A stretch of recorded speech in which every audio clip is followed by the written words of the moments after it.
Olá, oitavo ano. Bom, espero que estejam todos bem, todos se cuidando aí, né? Fazendo todo o necessário para não ficar doente. Nós vamos aqui com a segunda parte da aula sobre Revolução Francesa, da Convenção à Era Napoleônica, tá certo? Primeira parte, então, já temos a aula aí no canal do YouTube, né? Já se inscrevam, tá? Para vocês receberem notificações. E quem não assistiu a primeira parte precisa assistir, né? Muito importante, tá? Revolução Francesa é um dos assuntos mais importantes do oitavo ano, né? Até pela influência aí que a Revolução Francesa tem no mundo contemporâneo, no nosso mundo até os dias de hoje, né? Bom, então nós falamos aí que a Revolução Francesa ela começa com a tomada da Bastilha, né? 14 de julho de 1789, que uma primeira fase da Revolução Francesa foi a constituição de uma Assembleia Constituinte, né? Que é justamente uma reunião de caráter deliberativo, né? Ou seja, de decisão, tá? Que fez as leis da França, né? A Constituição serviu justamente para limitar os poderes do rei, né? Não vamos esquecer disso, tá? Ela ficou pronta em 1791, mas a Constituição, apesar dela trazer, né, a obrigatoriedade de uma monarquia constitucional, ou seja, um rei monarca que obedecesse às leis, né, fundamentais do país que estão na Constituição, ou seja, não poderia fazer o que ele quisesse mais, né? Mas ela limitou o direito de voto somente aos mais ricos, certo? E isso gerou grande insatisfação popular, né? A ponto do povo voltar às ruas, né? E fazer assim muitos protestos, certo? Bom, após terminada a Constituição, a Assembleia Constituinte ela recebeu um outro nome, ela passou a ser Assembleia Legislativa, poder legislativo, aquele que faz as leis, certo? Então era uma espécie de um parlamento. E esse parlamento também passou a ser chamado de convenção, né? Daí esse nome da segunda fase da Revolução Francesa, que é a convenção, que vai de 1792 a 1795. O rei Luís XVI, a gente falou já na outra aula, ele tentou fugir, né? Ele tentou fugir e se colocar ao lado, né? Ajudar as tropas contra-revolucionárias, aquelas tropas que queriam acabar com a Revolução Francesa, né? E foi descoberto, né? Ele foi descoberto, ele foi preso, tá certo?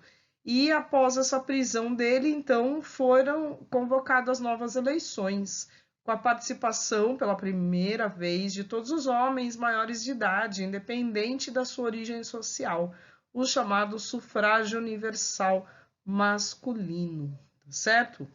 Bom, essas eleições aí, então, foram as eleições para ocupar o parlamento, tá certo? A República foi proclamada também após a prisão do rei Luís XVI. Afinal de contas, né, o rei não estava mais governando, certo?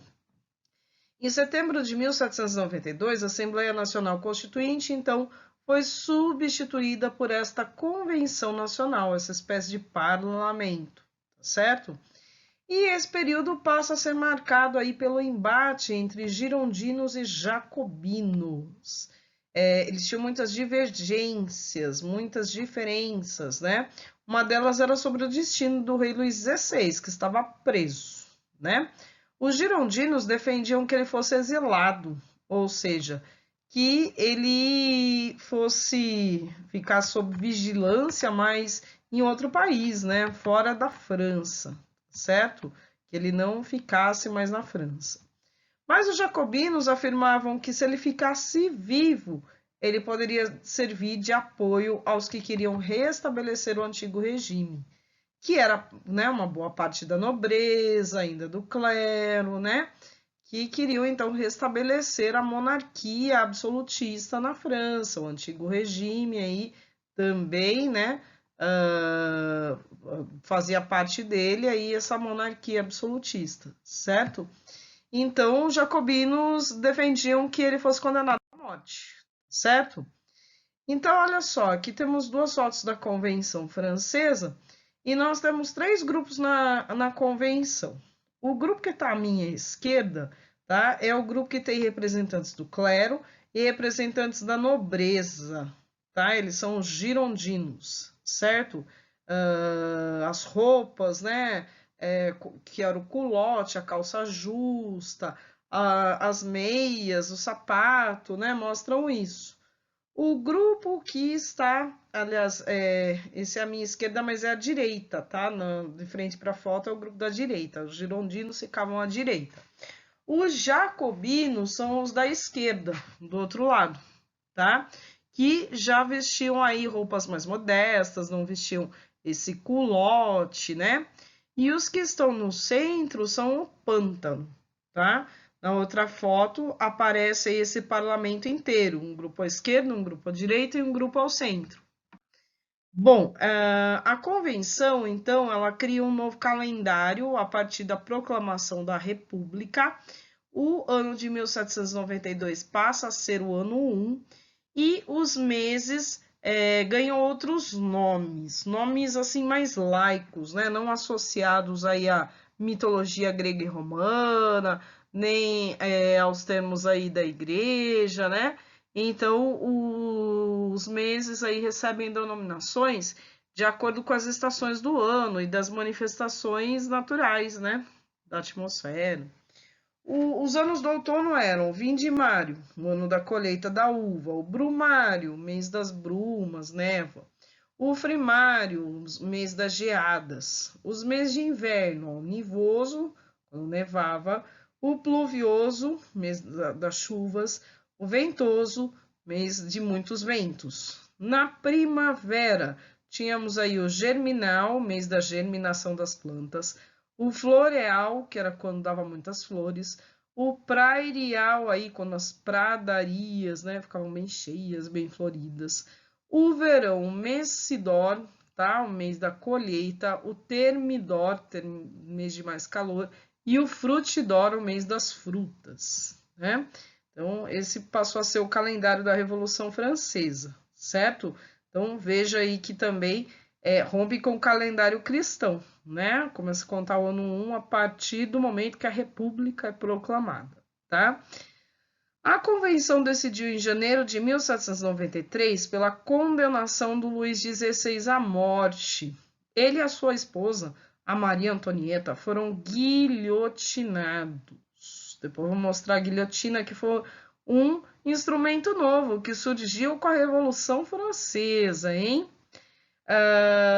E as monarquias europeias não demoraram a reagir, né? Entre março e setembro de 1793, tropas da Rússia, Holanda, Espanha, Império Romano-Germânico, né, que é a atual Alemanha e parte do norte da Itália, o Império Russo, que eram todas monarquias absolutistas, tá?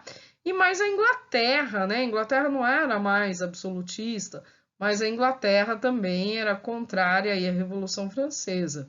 Então, juntaram-se tropas de todos esses reinos para invadir o território francês e acabar com a Revolução Francesa.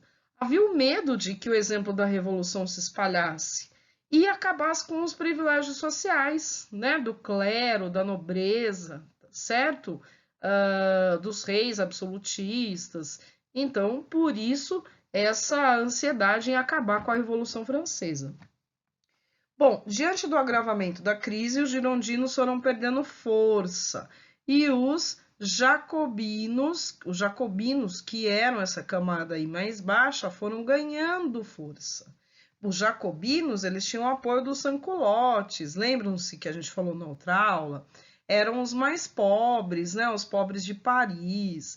Jacobinos também tinham apoio de boa parte dos camponeses, dos cordeliers, que queriam reforma agrária, reformas mais radicais.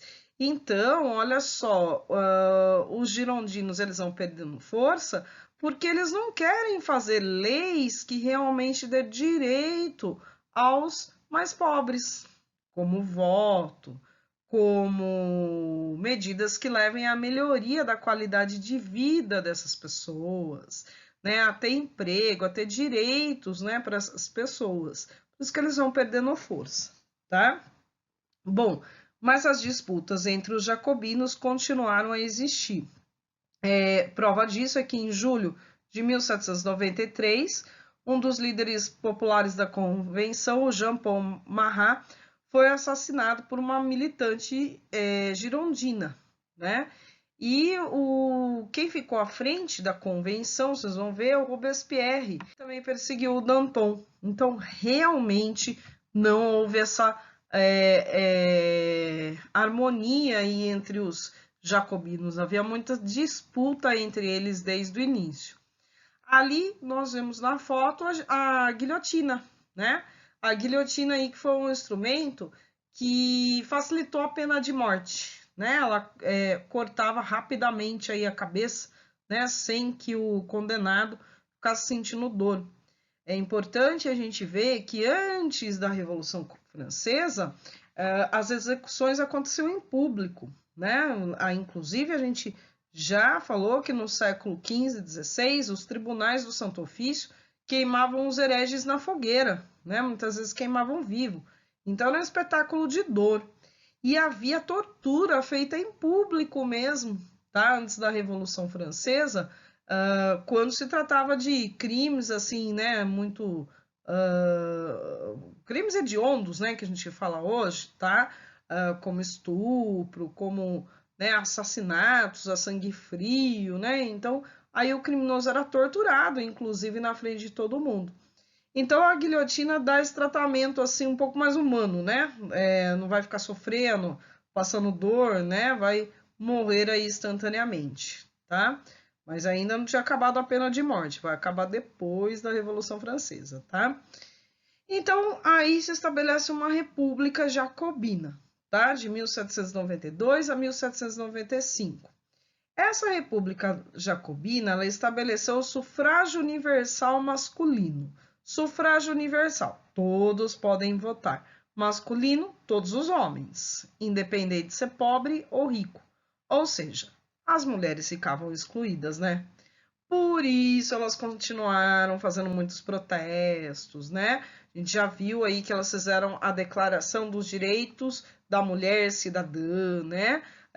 Elas foram à convenção, elas falaram em nome de todas as mulheres, pediram direito ao voto, os mesmos direitos que os homens, né? Então, assim, o movimento feminista ele estava ocorrendo aí durante a convenção, durante toda a Revolução Francesa, tá? E esse movimento feminista, não confunda, é para pedir direitos iguais a homens e mulheres. Machismo não é o contrário de feminismo, nunca esqueçam disso, tá? Machismo não tem nada a ver com o feminismo. Então ficou reconhecido aí o direito dos homens se revoltarem contra o governo, né, a liberdade de manifestação, tá? Caso houvesse abuso de poder. Outras medidas, tabelamento dos preços dos gêneros de primeira necessidade. Então, isso fazia com que os mais pobres pudessem ter acesso a um pouco dos alimentos, né? Porque era um momento em que, além da França estar sendo invadida, a carestia, a falta de alimentos aumentavam demais o custo de vida. A instituição da escola primária pública, 4 anos de ensino público pago pelo Estado, governo, né?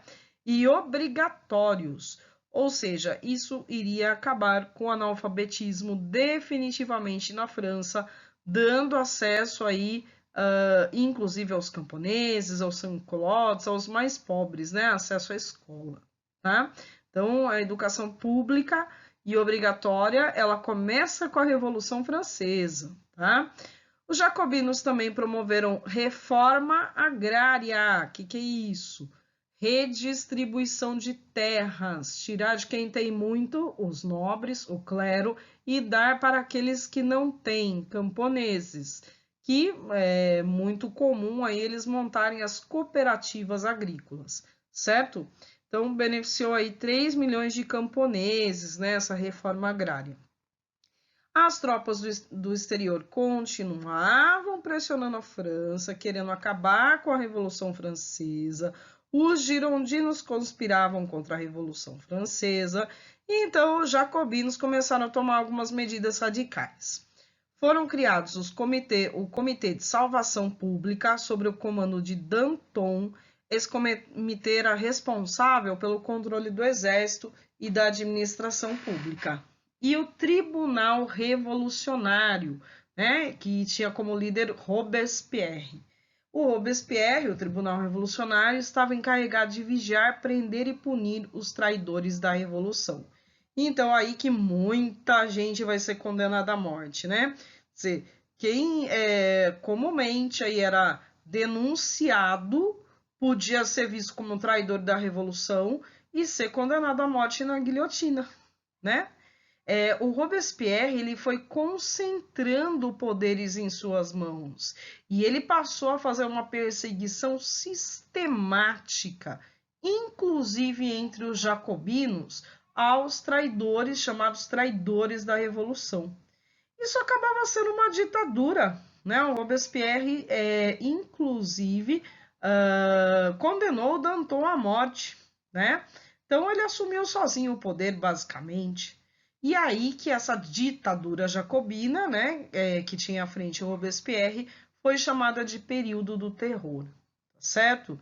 E realmente milhões de pessoas foram condenadas à morte na guilhotina e não havia liberdade para se manifestar, para criticar o governo mais, tá certo?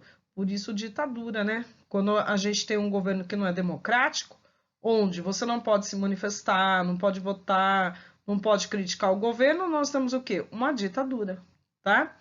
O governo jacobino suspendeu as liberdades civis, adotou uma política de mobilização geral para conter os contra-revolucionários. Isso causou insatisfação, tá? Porque eles convocavam pessoas para o exército revolucionário, né? E a convocação não era bem vista pelos camponeses que tinham que sair das suas terras e ir obrigatoriamente lutar no exército, né? Calcula-se que mais de 40 mil pessoas foram guilhotinadas nesse período. Então, olha aí a ditadura, né? Porque não foram, inclusive, só aqueles que estavam tramando contra, né, a revolução. Foram muitas pessoas que não estavam nesse exército contra-revolucionário, né? Enquanto o terror era reforçado, a base social de apoio do governo desmoronava, uma vez que estava sentada em uma aliança entre a pequena e a média burguesia com as classes populares, né? Então, essa aliança estava se desfazendo, né? Os jacobinos estavam sendo criticados, né? O povo estava aí realmente bastante descontente, né, com esse período do terror.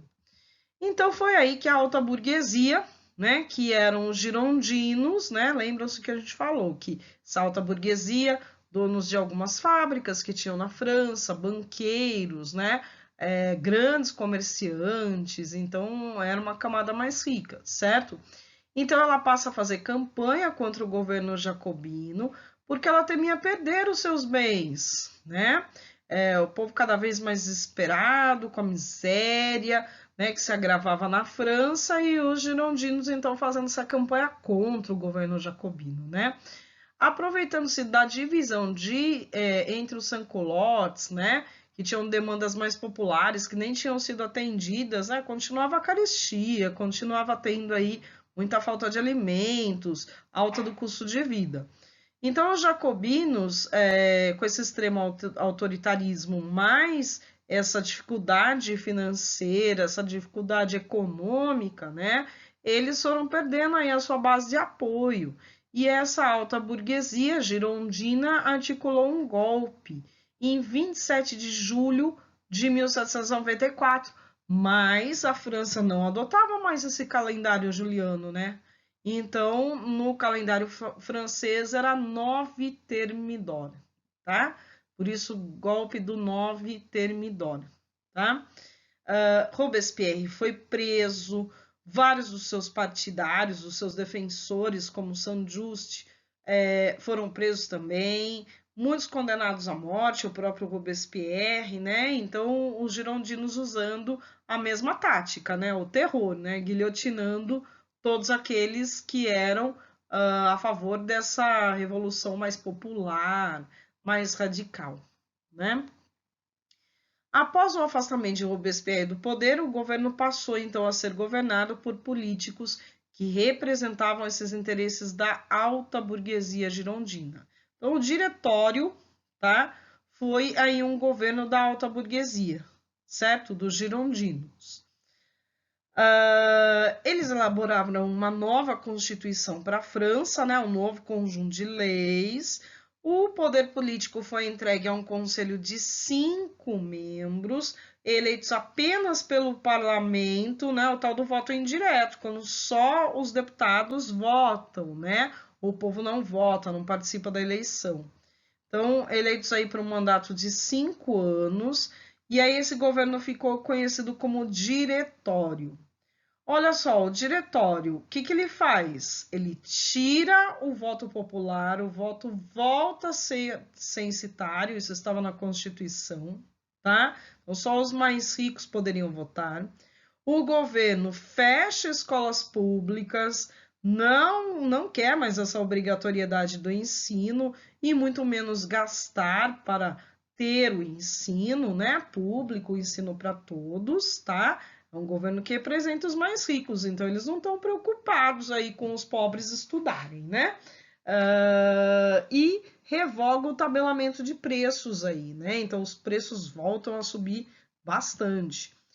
O diretório ele vai até 1799, né? Ó, de 1795 a 1799. E buscou afastar os dois perigos que colocavam em risco aí os interesses da burguesia. A volta do absolutismo monárquico, né, do antigo regime, e uma república popular jacobina. Né? O termo jacobinismo, guardem bem isso, sempre quer dizer o quê? Democracia, voto popular, participação de todos na política, tá? O jacobinismo está sempre associado a isso. Acontece que as elites morrem de medo disso, né? Aliás, não gostam disso até hoje, né? Já ouviram falar que povo ignorante é mais fácil de governar? Pois bem, então é bem por aí mesmo, né? Por isso que muitos governos não gostam de investir no ensino, né? Povo que não tem muita instrução, mais fácil de dominar, né? Então, as dificuldades econômicas agravaram-se durante o diretório, né? Uma alta geral dos preços, esvaziamento dos cofres públicos, miséria crescente, e esse regime, então, também, né, esse tipo de governo do diretório também não estava sendo aprovado, tá? Por isso, muitas revoltas urbanas, muitas revoltas rurais. A reação externa não acabou. A França volta a ser atacada aí pelas forças externas, né, contra-revolucionárias, tá? Várias vezes aí que os países europeus se organizaram para invadir a França, tá? A burguesia, né, estava com medo de perder os seus bens, prejudicar os seus negócios. Então, ela institui um novo regime político, que é o consulado. Eles entregam o poder a 3 cônsules, que são o quê? São os comandantes do exército. Desses 3, Napoleão Bonaparte, Seye, Roger Ducos, né? É o Bonaparte que se destaca. Né? O Bonaparte estava ganhando muitas guerras para a França. E não demorou aí, o Bonaparte estava governando sozinho, né? Como se fosse um rei, tá? Apesar da participação popular na Revolução Francesa, expressa por grupos como os Sans-Culottes, os Cordeliers, a instituição de uma república jacobina foi a alta burguesia que prevaleceu no poder, né? Muitos historiadores chamam a Revolução Francesa de Revolução Burguesa porque é a alta burguesia que se fortalece, né? Que acaba ficando nos cargos públicos, no poder, tá? Mas houve várias revoluções dentro da Revolução, são interpretações diferentes. A gente também pode, né, dizer que houve uma revolução popular dentro da Revolução Francesa, onde quando os jacobinos estiveram à frente do poder, tá? Então, não precisamos ter aí uma única opinião, né? Ou tomar um lado, né? A gente precisa saber que existem várias interpretações em história, tá? A Revolução Francesa ela foi muito importante, né? Primeiro, por colocar fim ao absolutismo monárquico, aos privilégios do clero e da nobreza, aos resquícios, ao que sobrava do feudalismo com as taxas cobradas dos camponeses, ao acabar com a servidão no campo, que era uma semi-escravidão, né? Ao instituir pela primeira vez o sufrágio universal masculino, todos os homens podendo votar, né? Também aí o regime de livre comércio permitiu à burguesia não só participar da política, a burguesia antes tinha dinheiro, mas não podia participar da política. Com a Revolução Francesa ela passa a poder participar, tá? Também passou a dirigir a economia francesa em direção ao capitalismo industrial, porque a França vai se industrializar, né? Vai começar a concorrer com a Inglaterra. Sem contar que a Revolução Francesa traz a base dos direitos humanos.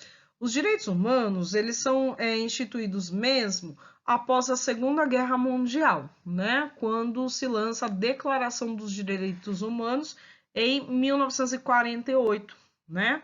Só que a Declaração dos Direitos Humanos, ela tem por base a Declaração dos Homens, a Declaração Universal do Homem e do Cidadão da Revolução Francesa, tá? Então, aí já estavam colocadas as bases do direito humano, né? Todos podem ter aí igualdade de oportunidade, né? Todos podem ser tratados iguais perante as leis para ter uma igualdade de oportunidade e uma melhor condição de vida, tá? Veja, não estamos falando em igualdade social, não é acabar com as classes mais ricas e tirar do rico e dar para o pobre. Não, não é isso, tá? Mas é assim, ó, todos pagarem os mesmos impostos, todos terem direito, por exemplo, a um ensino, né? Para que eles possam ter uma profissão, para que eles possam sobreviver, ter melhores condições de vida, tá? Fim das discriminações de raça, religião, condição social, tá certo? Que é base aí das nossas leis ocidentais, né? Dos direitos humanos. Então, a Revolução Francesa foi super importante já por essas três coisas que eu falei, né? Acabar com o antigo regime, com a servidão, né? Trazer esses direitos humanos, trazer aí o direito de ensino para todos, né? Escola para todos.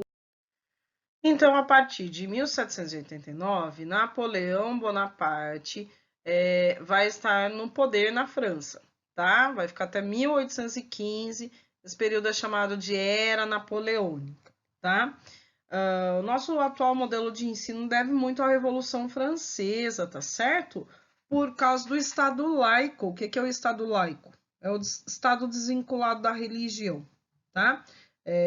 A religião, a igreja perde o controle sobre as escolas nesse momento. Não é que não vai ter mais escola religiosa, mas as escolas do governo, elas não, né, as estatais, né, o ensino público, ele não vai ser profundamente influenciado pela igreja, no sentido da igreja, inclusive, controlar o que vai ser ensinado nas escolas, tá certo?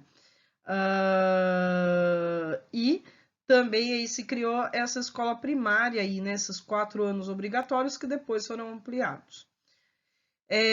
Napoleão foi amplamente apoiado pela alta burguesia quando tomou o poder em 18 Brumário, né, o golpe do 18 Brumário. Napoleão representava a preservação da ordem, afastando a ameaça que as reivindicações populares representavam, né? Ele é um representante da alta burguesia, tá certo? Ele vai governar para essa camada, não para os mais pobres, tá? No contexto em que a França estava, né, enfrentando invasões externas, instabilidade, a figura do Napoleão se torna promissora, né? Ele era um jovem militar que ganha bastante destaque, né? Nasceu na Córcega, né? Então nem é França exatamente. Em 1769, Napoleão, que era novo, portanto, ficou conhecido aí pela sua invejável habilidade militar, sua capacidade de vencer batalhas que pareciam estar praticamente perdidas. Então, a população francesa reconheceu na sua imagem a figura de um herói defensor desses ideais revolucionários, né? E aí o quadro ali pintado do Napoleão com o seu cavalo, né? Esse chapéu, esse uniforme bem típico das tropas napoleônicas, tá? Napoleão, ele governa primeiro à frente do consulado, eram 3 cônsules, mas ele era o primeiro cônsul e já governava aí com poderes praticamente totais, tá? 2 coisas em relação ao Napoleão. Ele vai ser uma espécie de um rei, né? Ele vai inaugurar o império, tá? Mas ele não era um rei, né? Porque o poder dele não vinha de origem divina, não era hereditário, né? Não passou de pai para filho. Então ele passa a ser visto como? Como que ele pode ser classificado? Como um governo autoritário, tá? Uma espécie de uma ditadura populista, né? Quase isso. Da onde que vem esse termo populista? Ele vai ser muito adorado por boa parte do povo, Napoleão. Ele tinha apoio de boa parte do povo, né? Mesmo dos mais pobres. Só que ele não fazia muita coisa pelos mais pobres. Então, na verdade, ele era populista, né? É aquela pessoa assim que manipula o povo ao seu favor, sem que mude realmente a vida desse povo, né? Sem que faça realmente algo por esse povo, tá? Napoleão, olha só, ele melhorou bastante as finanças da França, ele criou o Banco da França, que deveria custear, através dos empréstimos, os empreendimentos burgueses, por exemplo, a criação de indústrias, né? Para recuperar a economia, também houve a implantação de um sistema de cobrança de impostos bem mais eficiente, né, do que o que tinha. O Napoleão também aí ele vai fazer outras medidas, né? Combate à criminalidade, manifestações contra o governo vão ser mal vistas, né? Não tinha liberdade de manifestação. Então ele cria aí os tribunais militares especiais. E essa atitude autoritária vai ser assim uma tônica do governo do Napoleão, né? Vai marcar o governo do Napoleão, certo? Inclusive porque era ele que nomeava prefeitos, né, juízes, não havia eleições, né, era ele que nomeava. Na educação, ele cria escolas secundárias, tá certo? Muitas dessas escolas secundárias aí eram escolas técnicas, ele queria formar quadros técnicos aí para trabalhar no Estado, né, para também aí trabalhar nas nascentes fábricas, tá? E ele cria o liceu, né? Os liceus eram colégios internos, exclusivo para meninos, né? E esses meninos eram preparados ali para assumir os principais cargos da administração pública e do exército da França, tá? Napoleão também reatou as relações do Estado com a Igreja, né? A Igreja aí que tinha sido perseguida, né, pelos revolucionários franceses, perdeu terras e tudo mais. Mas a Igreja, olha só, ela reconhecia a perda das suas propriedades, né? Então, várias propriedades aí que a Igreja tinha foram para a mão do governo, e todas as demais satisfações que os clérigos deveriam ao regime republicano. Eles passavam a ser uma espécie de funcionário do governo, né? Esses membros do clero. Mesmo assim, Napoleão reconheceu a importância da igreja, passou a nomear bispos, né, sem interferir na igreja, passou a pagar aí uma pensão mensal, um tipo de um salário dado pelo Estado, a vários dos clérigos, né? No ano de 1804, o Código Civil Napoleônico estabeleceu a igualdade de todos os cidadãos perante as leis, a igualdade jurídica. As mulheres continuaram discriminadas, né? Imagina que um governo do Napoleão vai dar direito às mulheres, né? De jeito nenhum. As mulheres vão ter quando esses direitos, afinal de contas? Bom, o direito a voto só após a Segunda Guerra Mundial, né? Que terminou em 1945, tá certo?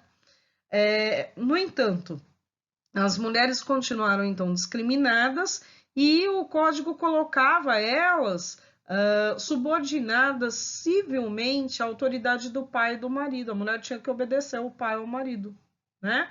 Então, olha só, o Código Civil, ele realmente foi um retrocesso aí para as mulheres, né? Quer dizer, ele não deu nenhum ganho para as mulheres, tá?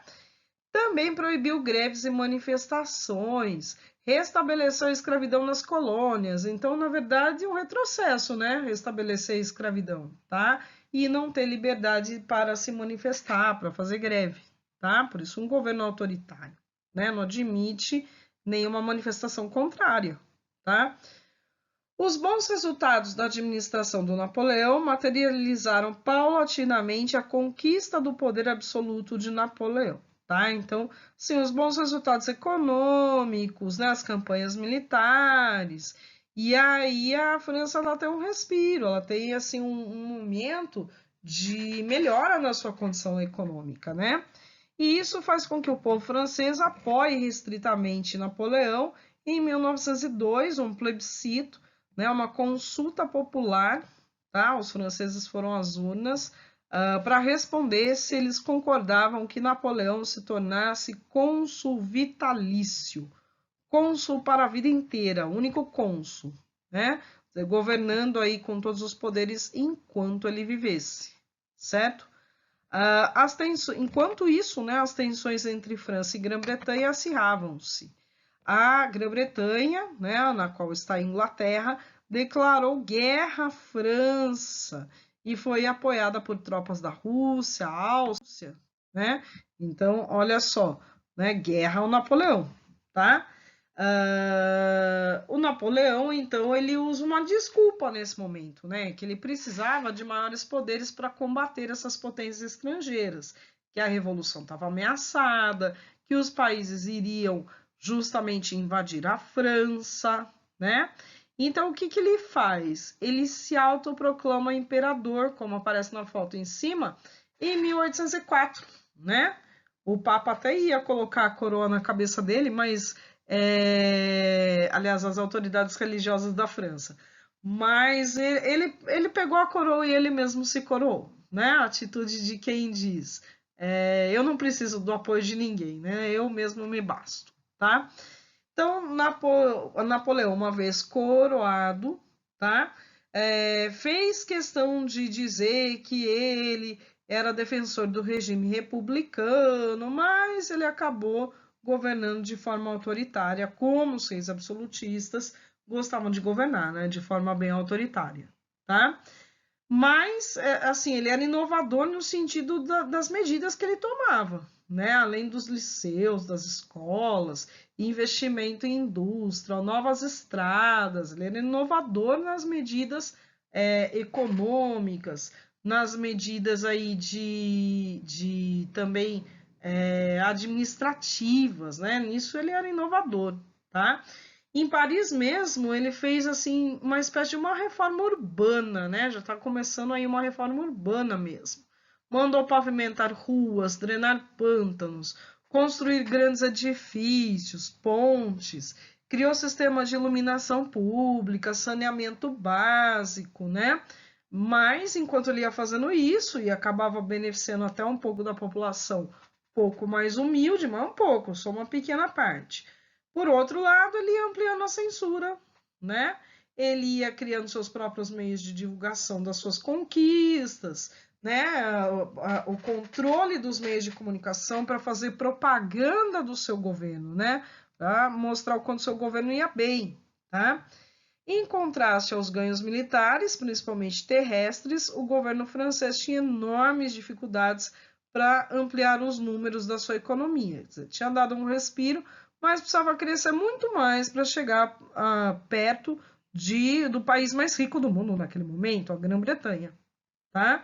Então, a hegemonia industrial britânica era o principal obstáculo para ele, né? E aí, para resolver essa questão, ele criou um decreto internacional chamado de Bloqueio Continental, em 1806. Vocês vão ter isso daí também na aula sobre a independência do Brasil, né? A vinda da família real, tá? Que aconteceu? Esse decreto aí era para que nenhum país europeu, nenhuma nação europeia fizesse comércio com a Inglaterra. Todo país que descumprisse esse tratado seria invadido pelas tropas do Napoleão, né? Pelas tropas napoleônicas. O objetivo era garantir mercado para as mercadorias francesas e ainda deixar a Inglaterra isolada economicamente e ela se enfraqueceria, tá certo? Só que houve países que furaram esse bloqueio continental, tá? E Napoleão, então, foi invadindo muitos países europeus. Cada um que ele invadia, ele colocava seus parentes para governarem. Essa prática hoje é conhecida como nepotismo, né? Beneficiar gente da família na administração pública, tá? É proibida, inclusive, né? Crime, tá? As invasões feitas pelas tropas napoleônicas dividiram aí essas tropas, porque tinha tropas em vários países, não só em um, não estavam concentradas em apenas um país, tá? Muitos países não obedeceram esse bloqueio continental, né? Até poderiam começar obedecendo e depois não conseguir levar isso à frente, tá? Por quê? Porque tinham dependência econômica com a Inglaterra, dependiam das exportações inglesas, tá certo? Tinham dívidas externas aí com a Inglaterra já, né? Então, vários países obedeceram ao acordo.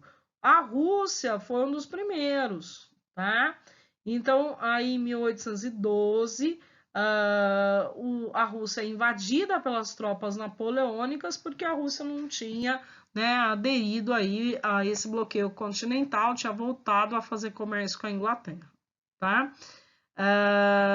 Bom, a investida do Napoleão contava com 600 mil soldados, mas ele não contava com a tática dos russos, chamada de tática da terra arrasada. Os russos eles destruíram as casas, queimaram as casas, não deixaram roupas, não deixaram alimentos para os soldados franceses, né? E assim, aquele inverno russo extremamente frio, né? As tropas do Napoleão chegaram já cansadas, não tinham onde se abrigar, não tinham o que comer e acabaram fazendo o quê? Batendo em retirada, né? Só que na retirada morreram milhares de soldados franceses, vítimas ou do frio, ou da fome, ou mesmo das investidas aí das tropas russas, certo? Então Napoleão perdeu para a Rússia. E essa derrota foi muito importante, porque ela mostrou que o Napoleão poderia ser vencido, né? Ela mostrou aí a fragilidade do exército francês. Aproveitando-se dessa situação, tropas da Áustria, Prússia, Rússia se organizaram para derrotar o governo francês. A primeira derrota aconteceu em 1814, na cidade de Leipzig, onde o Napoleão se entregou aos inimigos, tá? Aí foi preso e ele foi mandado, exilado numa ilha chamada de Elba, uma ilha do Mediterrâneo, tá? Para que ele não oferecesse maiores riscos, não voltasse, né, a ter um exército aí e tudo mais. Luís XVIII, aquele irmão do Luís XVI, né, então monarquia Bourbon, monarquia absolutista, assumiu o governo francês, né? Que retrocesso, o rei absolutista voltar ao poder. Mas é que vai ser assim, no século XIX a França vai ter monarquia, república, monarquia constitucional, república, né? Assim, a França ela passou por algumas formas de governo, né? Até estabelecer a república definitivamente, certo? Um destacamento de soldados fiéis conseguiu retirar Napoleão da ilha de Elba, conseguiram libertar o Napoleão. O Napoleão não tinha recebido a pensão que ele tinha pedido, uma pensão extremamente alta, né? Não recebeu o que lhe fora prometido, e aí então esse grupo de soldados fiéis, né, tiram ele da ilha e devolvem o controle do poder político para ele, tá? E ainda diríamos que Napoleão foi aclamado por boa parte da população quando ele chegou em Paris, né, capital da França. No entanto, essa volta do Napoleão, ela durou apenas 100 dias, ela ficou conhecida como Governo dos 100 Dias, tá? Tropas lideradas aí pela Grã-Bretanha, pelos britânicos, o derrotaram em 1815 na Batalha de Waterloo, tá? Então aí ele foi definitivamente derrotado. Aí ele foi exilado na ilha de Santa Helena, morreu aí 6 anos mais tarde, em 1821, por uma terrível doença, não se sabe se era câncer, né? Mas que atingiu aí o seu estômago, tá? Então Napoleão morreu depois. Quando Napoleão é preso, né? O que acontece? Bom, além do poder ser devolvido, né, para o Luís XVIII, né, de novo, tá? Também a França organiza o Congresso de Viena. Tudo bem que Viena fica na Áustria, né? Mas os representantes aí das potências que tinham reis ainda, né, reis absolutistas ou não, como a Rússia, a Prússia, a Inglaterra, a Áustria, né, a própria França, se reúnem e vão rever as fronteiras, porque o Napoleão tinha tomado muitos territórios, tá? E também determinar a legitimidade dos governos que assumiriam cada um dos estados nacionais, que são as nações europeias, né? A primeira medida de impacto tomada pelo Congresso de Viena é conceder o governo da França para Luís XVIII, né? Devolver o poder para o seu legítimo, entre aspas, dono, né? Que é a monarquia Bourbon, que é o Luís XVIII, aí herdeiro do Luís XVI, tá? E assim foi nos territórios que a França tinha conquistado. Todos eles, né? Então volta para a monarquia que estava no poder antes do Napoleão invadir e prender esses reis e tirar esses reis do poder, tá? O governo francês perdeu todos os territórios conquistados, tá? Na época do Napoleão, foi obrigado a pagar uma pesada indenização para as nações prejudicadas pelas invasões napoleônicas. Enquanto a dívida não fosse quitada, os exércitos absolutistas europeus continuariam na França, né? Continuaram mais um tempo. Com relação aos demais países, os principais dirigentes, então, foram recolocados no poder segundo o princípio da legitimidade, né? Quem tem o poder legitimamente, né? Eles diziam que era o rei absolutista, certo? Também aí os outros reinos da Europa ganharam o direito de dominar territórios fora da Europa, né?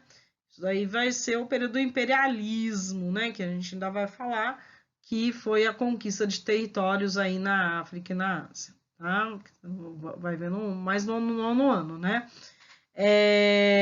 Bom, outra medida envolvendo os esforços desses países com reis, né, absolutistas ou não, tá? Foi a criação da Santa Aliança, um pacto de natureza política e militar, um exército, né, que visava defender as medidas adotadas pelo Congresso de Viena.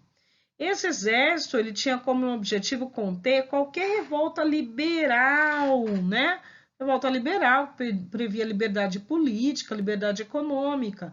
Não, as revoltas liberais eram contra o absolutismo, né? Então, o Congresso estabeleceu essa Santa Aliança, esse exército, para isso, para evitar que os governos absolutistas fossem ameaçados aí por revoltas que queriam o fim desse tipo de governo absolutista, tá? As revoltas liberais. Agora, a Santa Aliança não interferiu no movimento de emancipação, no movimento pró-independência das colônias americanas, que vai começar, que já tinha começado, na verdade, nessa época, em 1815, né? No início do século XIX. Aqui nós temos dois mapas, né? O mapa aí dos territórios que o Napoleão tomou, né? Ampliou para a França está em amarelo, né? Aí o Império Francês passa a ter todas as regiões em vermelho, as regiões aí em beijinho claro eram aliados do Napoleão, né? País que ele inclusive invadiu, e aí você tem os inimigos, né? A Áustria, Portugal aí que a família real não aderiu, porque tinha dívida externa com a Inglaterra, dependência da Inglaterra. Ó, o Reino Unido da Grã-Bretanha, né?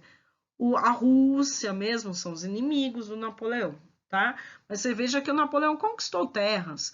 E olha o que faz o Congresso de Viena, né? Dá liberdade aos Países Baixos, cria o Reino da Baviera, da Suíça, né? Outros reinos menores ali, o Reino da Prússia tem territórios anexados, o Império Austro-Húngaro ganha mais territórios aí com a derrota do Napoleão, tá certo? Então a gente tem uma reconfiguração aí do mapa. A França perde territórios, né? E ainda teve que pagar aí os vencedores, né? A Revolução Francesa trouxe mudanças, né, para concluir o assunto, nos hábitos culturais. O padrão de vida burguês passou a ser um ideal para toda a sociedade, né? Ter uma boa casa, uma família, pai, mãe e filhos, né? Morando nesta família, os hábitos de usar garfo e faca, né? Os hábitos aí que hoje a gente classifica como civilizados, educados, né? Frequentar aí também os salões literários, o teatro, né? São hábitos aí burgueses, tá? As vestimentas tiveram uma mudança na medida em que mulheres, olha só, a foto de cima são as mulheres antes da Revolução. Olha só essas pesadas armações, né, que deixavam a saia toda rodada. E o espartilho, a mulher tinha que andar assim toda cheia de coisa, né? Era ruim para sentar, era ruim para andar, era pesado, né?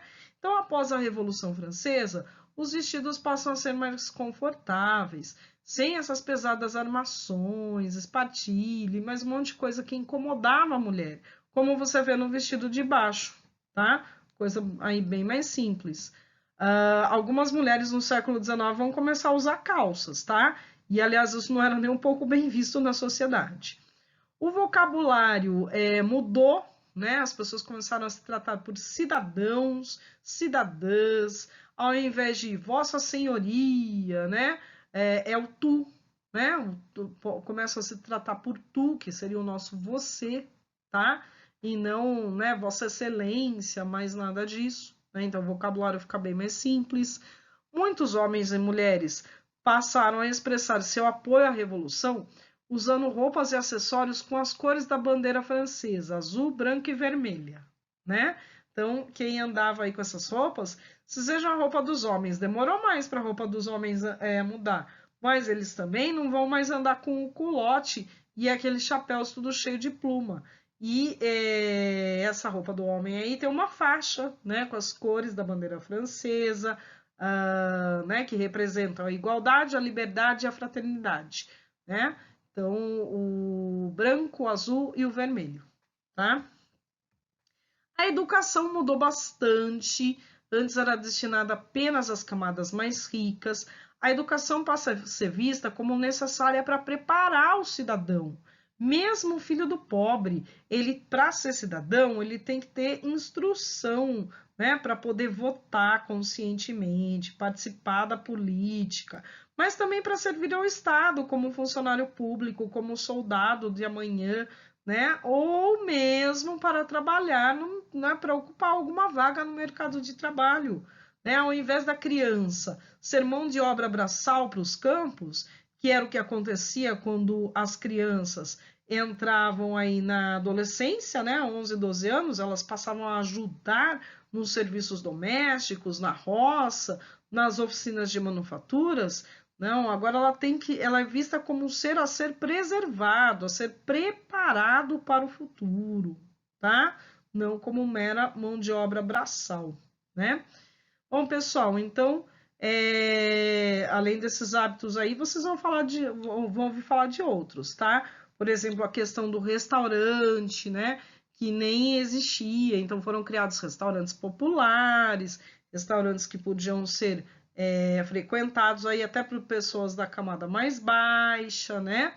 Enfim, todas essas transformações aí que dão origem ao modo de vida burguês, e a era napoleônica ela representa bastante esse estilo de vida burguês que está tendo início então na Europa, tá certo?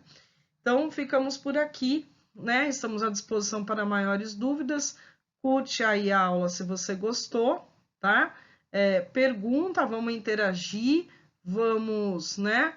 Enfim, trazer questionamentos, colocações, dúvidas, né? Estamos abertos aí para isso, tá bom? Muito obrigada a todos aí pela atenção. Tenham um bom dia.